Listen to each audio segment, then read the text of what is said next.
Hello friends, welcome back to our channel. I hope आप सभी अच्छे होंगे और आपकी तैयारी भी बहुत अच्छे से चल रही होगी। जैसा कि आपको पता ही है, अपनी ये मॉडर्न अलजेब्रा की अभी सीरीज चल रही है डीएसएसबी टीजीटी मैथ्स के लिए। जो ये सीरीज चल रही है उसके अंदर अपना मॉडर्न अलजेब्रा चल रहा है और मॉडर्न अलजेब्रा के हमने 90 क्वेश्चन तक कर लिए हैं। आज 100th क्वेश्चन होएगा और ये आपकी लास्ट वीडियो रहेगी मॉडर्न अलजेब्रा के लिए। ठीक है, चलो भी करें फिर start. Question number 100। R dash be a multiplicative group of all positive real numbers and R be an additive group of all reals।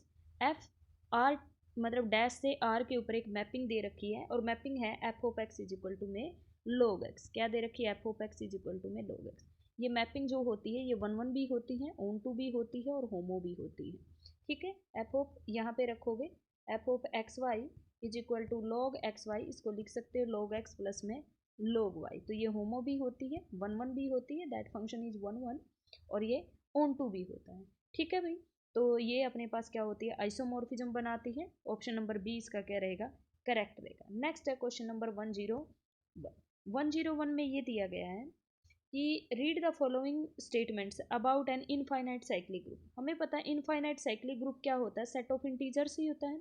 क्या होता है? Set of integer infinite cyclic group होता है। पहली स्टेटमेंट दे रखी, for any distinct non negative integer X की power R not equal to X की power R not equal to X की पावर 5। ये तो रॉन्ग स्टेटमेंट है। और दूसरा दिया हो फॉर एवरी इंटीजर, क्योंकि इसके अंदर जो एलिमेंट्स आते हैं वो कैसे आते हैं अपने पास? इनफाइनाइट मतलब इंटीजर्स के अंदर इंटीजर नंबर्स आते हैं। ठीक है ना, तो वो ये मल्टीप्लिकेटिव के लिए वो कर रहा है। तो नोट एक्स की power are not generated by x की पावर 5 का क्यों नहीं कर सकते भाई? हम एक्स की पावर 5 में जनरेट इसको क्यों नहीं कर सकते? ठीक है, तो ये अपने पास क्या रहेगी? रॉन्ग रहेगी। फॉर एवरी इंटीजर्स एक्स की पावर एम, मोड लगाने की क्या जरूरत है? इसमें एब्सोल्यूट वैल्यू लेने की जरूरत ही नहीं है। फिर ये कैसे इक्वल हो जाएंगे? कभी आपने देखा है कि एक्स की पावर 5 इंटीजर्स के अंदर एक्स की पावर -5 की इक्वल होती हो? कभी होती है ऐसे? -5 और एक्स की पावर 5 की इक्वल होता हो? कभी नहीं होता। अंडर इंटीजर अंडर मल्टीप्लीकेशन हो सकता है, लेकिन अंडर एडिशन ऐसा नहीं होता। ये भी रॉन्ग है, तो both are false statement. D option इसका क्या रहेगा? करेक्ट रहेगा। नेक्स्ट अपने पास दे रखा है गैलोइज ग्रुप। गैलोइज ग्रुप, और ये थोड़ा सा ध्यान से देखना आप। गैलोइज ग्रुप दे रखा है, इसको जीएल जो ग्रुप होता है, ये क्या ही होगा पता नहीं, एक मिनट। ये गैलोइज ग्रुप है जिसके अंदर n की वैल्यू दे रखी है, ये p की वैल्यू है। और ये अपने पास क्या दे रखी है? मैट्रिक्स। n की वैल्यू 2 है, मतलब 2 क्रॉस 2 की मैट्रिक्स। और ये दिया हुआ है कि इसका डेटर्मिनेंट जो रहेगा वो नॉट इक्वल टू 0 रहेगा, क्योंकि जो भी अपने पास गैलोइज ग्रुप के अंदर कौन कौन सी होती है? गैलोइज ग्रुप आ जाए। गैलोइज ग्रुप होता है वो सारी की सारी मैट्रिक्स की कलेक्शन जिसका डेटर्मिनेंट नॉट इक्वल टू 0। फिर एक अपने पास ये जीएल होता है, एक एसएल भी होता है, इसी का सब ग्रुप होता है। लेट अस सपोज दैट यहाँ ऑर्डर होता है मैट्रिक्स का, यहाँ पे कोई भी जेड पी होता है, तो उसके अंदर क्या आती है? वो सारी की सारी मैट्रिक्स की कलेक्शन होती है जिसका डेटर्मिनेंट 1 होता है। जीएल के अंदर वो सारी की सारी मैट्रिक्स आती हैं, उनकी कलेक्शन होती है जिसमें डेटर्मिनेंट नॉट इक्वल टू 0 होता है। तो ये ऑर्डर पूछ रहा है। जब भी इसके अंदर ऑर्डर निकालना हो, हमेशा इसके अंदर ऑर्डर निकलता पी की पावर n-1, पी की पावर n-p, अप टू जाते रहते हैं पी की पावर n-p की पावर n-1।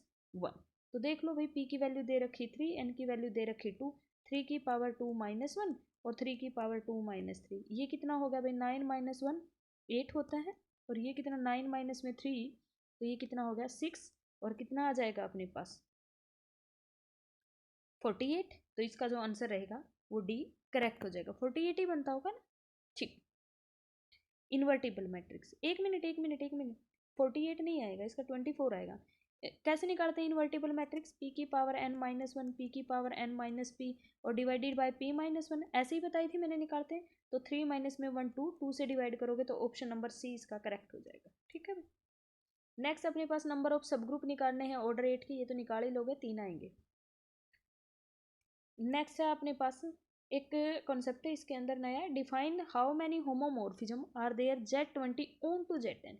ये पूछ रहा है Z20 से Z10 पे ऑन टू होमोमॉर्फिज्म कितनी होगी। आगे पूछ रहा है Z10 पे होमोमॉर्फिज्म। होमोमॉर्फिज्म तो मैंने बताया था इनकी GCD ले लो, कितनी आएगी? 10 आएगी। तो ये ऑप्शन तो कट गया, तो इन तीनों में से ही आएगा। अब ऑन टू होमोमॉर्फिज्म कब कैसे निकालते हैं? जिस ऑर्डर यहाँ पे जिस ऑर्डर के एलिमेंट है उसी एलिमेंट का ऑर्डर अगर यहाँ पे भी है तो वो होमोमॉर्फिज्म ऑन टू होगी, अदरवाइज नहीं। मैंने एक होमोमॉर्फिज्म ले ली, T x is equal to में 1, तो 1 का ऑर्डर इसके अंदर 10 है, क्या इसमें 10 ऑर्डर का एलिमेंट है? बिल्कुल होगा, अगर इसको डिवाइड करा तो उस ऑर्डर का एलिमेंट होगा। तो एक तो ये होगी। दूसरा मेरे पास है 2, 2 का ऑर्डर इसके अंदर 5 है, 2 का ऑर्डर इसमें 5 है, तो 2 का ऑर्डर 5 है, क्या इसमें 5 ऑर्डर का एलिमेंट है? बिल्कुल है, वो भी हो जाएगा। फिर अपने पास आता 3, 3 का ऑर्डर 10 है, क्या 10 ऑर्डर का इसमें एलिमेंट है? बिल्कुल है, तो वो भी आ जाएगा। और फिर अपने पास क्या आता है? अपने पास इसके अंदर आएगा 5, तो इसके अंदर टोटल कितनी ऑन टू होमोमॉर्फिज्म होगी? टोटल 4 होगी। कौन कौन सी? T x is equal to में एक तो ट्रिवियल होमोमॉर्फिज्म होती है, एक 2 होगी, एक 5 होगी, और एक अपने पास कौन सी होगी? जो इसको डिवाइड करते हो, 10 को तो डिवाइड 3 तो करना ही नहीं है ना, 3 नहीं करना, जो इसको डिवाइड करते हो, तो 2, 5, 10 और 1, तो ये 4 होमोमॉर्फिज्म जो है ऑन टू होमोमॉर्फिज्म रहेगी। ठीक है भाई। नेक्स्ट अपने पास आता है एच। एच मेरे पास क्या है? H is a subgroup of G and K is a subgroup of N H. H G का सब ग्रुप है, के एन एच का सब ग्रुप है, then which of the following is incorrect? भाई H is normal subgroup of N H, बिल्कुल होगा, N H का H तो नॉर्मल सब ग्रुप है ही, एन एच होता ही ये है। H is normal subgroup of H K, बिल्कुल एच नॉर्मल सब ग्रुप होगा एच के में। एच के में नोट भी सब ग्रुप ऑफ एन एच, लेकिन ये कोई जरूरी नहीं है एच के, क्योंकि हमने कहा है कि के is a subgroup of N H, तो इसकी प्रोडक्ट अपने पास सब ग्रुप हो एन एच की, ये कोई गारंटी नहीं है, तो ऑप्शन नंबर सी करेक्ट हो जाएगा। नेक्स्ट अपने पास बोला हुआ है 106 में कि जी अपने पास कोई भी ग्रुप है, जी अपने पास कोई ग्रुप दे रखा इवन ऑर्डर का, और एच के अंदर सिर्फ ऑर्डर 2 के एलिमेंट नहीं है, 4 ऑर्डर के हो सकते हैं, 6 ऑर्डर के, 8, क्योंकि इवन ऑर्डर है तो अपने पास इवन ही मिलेंगे अपने पास। तो ये पूछ रहा नंबर ऑफ एलिमेंट कितने होंगे? इवन आएंगे, डी ऑप्शन। नेक्स्ट अपने पास दे रखा है 107, इसमें बोला हुआ है find the order of the normaliser.